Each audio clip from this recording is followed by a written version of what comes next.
fourth graders. All right, now that I'm a little more awake, I want to talk to you today about making equivalent fractions. So equivalent really sounds a lot like the word equal, and that's really what it means. We're going to make equal fractions, fractions that take up the same part of a whole. For example, a pretty simple one. Oops, I already made a mistake. Okay, this fraction shows 2/4. This fraction shows 1/2. Okay, 2/4 is equal to 1/2. They're equivalent, they take up the same part of that whole. Okay, and we can see that with that model there. Okay, but before we dive more into those fractions, I want you to think about when you multiply a number by 1, like 5 times 1. The answer is still 5. 67 times 1. The answer is still 67. 999 times 1. Yep, still 999. What about when we divide by 1? 3 divided by 1, 3. 13 divided by 1, 13. 999 divided by 1, 999. Okay, you get the point. When we multiply by 1 or divide by 1, the answer stays the same. The same is true with fractions. So when we create equivalent fractions, we need to multiply by 1 or divide by 1, but in this case, 1 whole. Now, when we have fractions that equal 1 whole, that means the entire fraction is shaded in. So a whole could be 4/4. A whole could be 3/3. A whole could be, you get the point, 99/99. Okay, anything where the whole entire fraction is shaded, we're looking at the whole, same numerator, same denominator. So let's try it. If we wanted to create an equivalent fraction for 4/7, okay, all we have to do is multiply by a whole, the same number on top and bottom. Let's start with an easy one. 2 seconds. Then we multiply across the top and multiply across the bottom. 4 times 2 is 8. 7 times 2 is 14.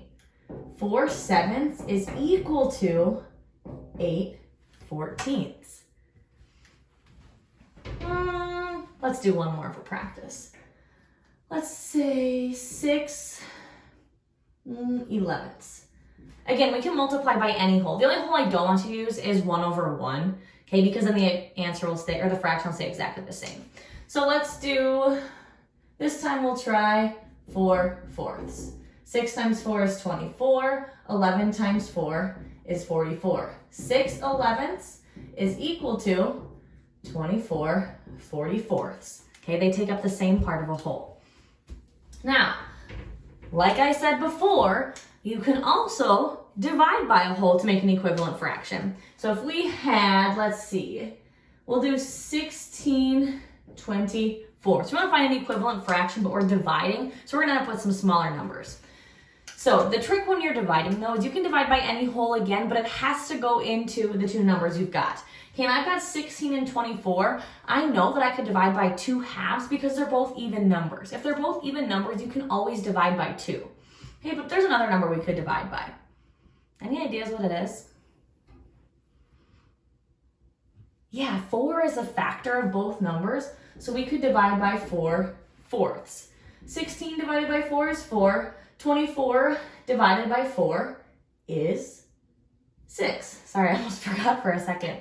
16/24 is equal to 4/6. Maybe you had a different number in mind. If we have 16/24, we can also divide by 8/8. 16 divided by 8 is 2. 24 divided by 8 is 3. 16/24 is equal to 2/3, which is also equal to 4/6. 2/3 is this fraction written in simplest form because we can't divide 2 and 3 any further. Let's try one more with division.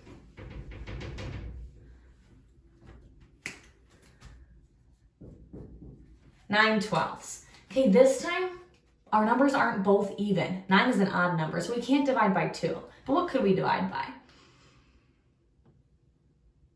Let's try 3. So we're gonna use 3/3. 9 divided by 3 is 3. 12 divided by 3 is 4. 9/12 is equal to 3/4.